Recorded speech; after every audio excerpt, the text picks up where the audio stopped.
Hi! In front of me is Samsung Galaxy M23 and today I would like to show you how you can operate voice recorder on this smartphone.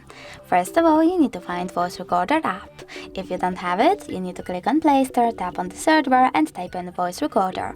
Then download this app from Samsung developer and open it. Now click on while using the app and tap on Allow. Then select the red button to start your recording. You can pause it and unpause it using the same one. If you wish to add the bookmark, you can do that by tapping on this orange bookmark icon over here. And if you wish to end it and save it, click on the square button over here.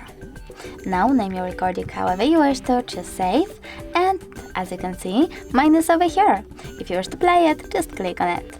If you wish to delete it, you need to hold it, click on delete icon over here, and confirm your choice by tapping on move to recycle bin.